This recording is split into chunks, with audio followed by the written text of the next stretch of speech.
Basic Fit? Go for it. Permettez-moi d'abord de me présenter. Je suis Doris et pour Basic Fit, je réalise ce podcast dans lequel je vais répondre à autant de questions que possible sur des situations auxquelles nous sommes confrontés actuellement. Alors, j'ai rassemblé des questions et Gaël, qui est mon invité du jour, y répondra avec moi. Yes. Donc Gaël, bonjour.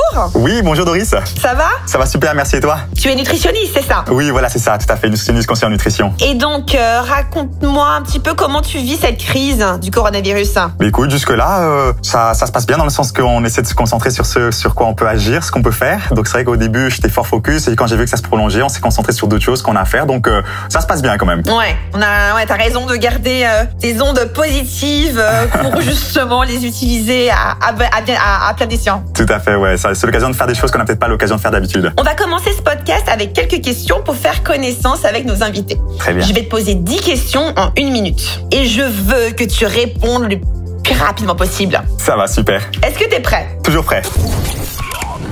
Gaël, personne du matin ou du soir? Plutôt du soir. Poisson ou viande? Viande. Mocktail ou cocktail? Mocktail. Pain blanc ou pain brun? Complet, pain brun. C'était la 3e. Cuisine élaborée ou repas facile? Repas facile. Hiver ou été? Plutôt été. Appeler ou bien message via WhatsApp? C'est difficile à dire, je dirais appeler. Attention, le temps est écoulé, hein, bientôt. Chocolat noir ou chocolat blanc? Noir. Chips ou noix? Noir. Ne plus jamais cuisiner ou ne plus jamais aller manger au restaurant? Ne plus jamais aller manger au restaurant. Oh là là, le dernier, là, t'as un petit peu hésité. Ah ouais, complètement. D'accord. Et toi, en fait, entre le pain blanc et le pain brun, toi, t'es plus pas complet. D'accord. Déjà, je suis pas trop pain, mais plutôt complet si je devais. D'accord. Bon, on est deux, effectivement, moi aussi. D'accord. Non, bon, je sens qu'on va s'amuser avec toi. Alors, Gaël, nous avons reçu de nombreuses questions de la part de nos membres. Oui. Et on va les aborder ensemble. Très bien. Donc déjà, première question que je trouve assez marrante, de la part d'Eric. Le soir, je prends souvent une poignée de chips ou de noix. C'est ça. Ce n'est que maintenant que j'ai regardé l'emballage et que j'ai vu qu'il y avait 533 kilocalories dans les chips et 595 pour 100 grammes dans les noix. C'est ça. Si je veux perdre du poids, est-ce que cela signifie que je devrais prendre des chips au lieu des noix? Alors, tout à fait, c'est une question intéressante dans le sens que si on devait se baser que sur les calories, parce que c'est vrai que le concept, c'est de la balance énergétique, dans le sens que si on veut perdre du poids, il faut un déficit calorique sur la journée ou en moyenne sur la semaine. Maintenant, le truc, c'est qu'il n'y a pas que les calories, il y a aussi d'autres facteurs qui rentrent en jeu, comme le pourcentage des macronutriments, c'est-à-dire les protéines, les glucides et les lipides qu'on mange, mais aussi tout ce qui est micronutriments, donc dans le sens de tous les nutriments qu'on va apporter. Donc, si on analyse avec, on va dire, d'autres angles de vue, forcément, les noix seront plus intéressants puisque ça va apporter d'autres éléments. Un petit mix de deux, sinon je rigole. Ouais, non, mais tout est une question d'équilibre. On dit qu'on peut faire 20% d'écart autorisé. Donc, si dans ce contexte-là, on peut se faire un peu plaisir de temps en temps. Après, écoute, j'ai envie de te dire, hein, les goûts de chacun, chacun fait ce qu'il veut. Mélanger du sucré, du salé, comme tu dis. Prochaine question de la part de Dani. Salut. Depuis peu, je dors plus longtemps, donc je mange plus tard le soir. Cependant, j'ai cru comprendre que le corps ne brûle plus de calories le soir. Est-ce bien cela? Alors, en fait, il faut surtout regarder la dépense énergétique au cours de la journée, donc tout au long de la journée. La question par rapport au soir, souvent, ce qu'on pense, c'est du fait que le soir, je dors et que je fais pas d'activité physique, je vais pas les brûler, je vais pas forcément manger le soir. Alors, on sait justement que à partir du moment que les calories et d'autres facteurs sont maîtrisés, il n'y a pas de souci de manger le soir. Alors, pourquoi parfois on peut avoir l'impression, ou les études montrent qu'on peut prendre du poids le soir, c'est que c'est souvent associé par contre avec d'autres habitudes qui sont pas forcément saines, comme être devant la TV ou dormir tard ou manger des aliments, de la junk food entre guillemets. Donc c'est plutôt potentiellement d'autres facteurs qui font que c'est associé avec une prise de poids, mais à partir si on mange un repas sain, équilibré et que tous les autres paramètres sont contrôlés, donc par exemple les calories, il n'y a pas de souci. Écoute, j'ai une question que je trouve vraiment très intéressante. C'est Lisa qui nous la pose. Elle nous dit « Salut, beaucoup de gens autour de moi boivent une boisson protéinée après l'exercice. Je ne comprends pas pourquoi, parce que je ne remarque pas beaucoup de différence quand je prends mon shaker ou non. C'est ça.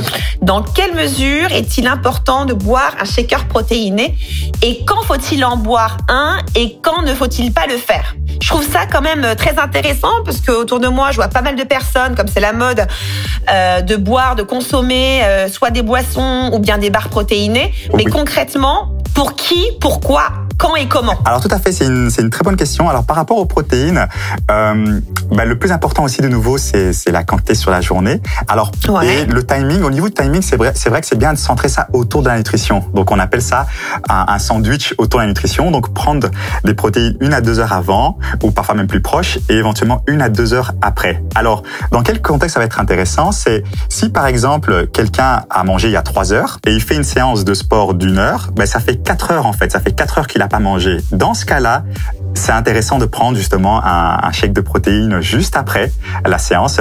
Maintenant, si quelqu'un a mangé 1 heure avant la séance et qui fait une séance de 1 heure, entre guillemets, il a encore 1 ou 2 heures pour manger. Donc là, ça devient un peu moins nécessaire. Donc ça veut dire que ça dépend du repas. Le repas avant la séance, à quel moment il se situe. Si par exemple quelqu'un a mangé un repas à midi et qu'il s'entraîne vers 16-17 heures et qu'il a encore rien mangé, là le plus tôt possible, ça va quand même intéressant de prendre un shake par exemple. D'accord, pour nourrir les muscles. Voilà, c'est ça, tout à fait, ouais. D'accord. En parlant justement d'alimentation, j'ai un terme, ou je sais pas si c'est un phénomène de mode, dont Suze nous parle en disant « Salut, je saute souvent le petit déjeuner, je n'ai pas faim du tout le matin et je pense en fait que c'est une perte de temps de s'asseoir à table. Beaucoup de personnes disent que c'est imprudent, bien que je lise le contraire, pendant le jeûne intermittent. » Justement, c'est ça dont je veux parler. Vous sautez également le petit déjeuner, n'est-ce pas? Ou bien le jeûne intermittent n'est-il pas recommandé? Donc Suze, très très bonne question. Gaël, je t'écoute. Oui, tout à fait, très bonne question. Alors, tout est toujours dépendant du contexte.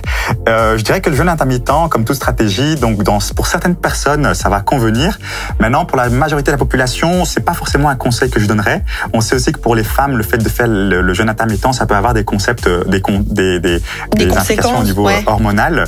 Donc, moi, je conseillerais quand même de prendre un petit déjeuner. Et quand je dis petit déjeuner, je dirais si possible dans l'heure après le réveil ou peut-être au plus tard, allez, on va dire au plus tard à 10 heures du matin.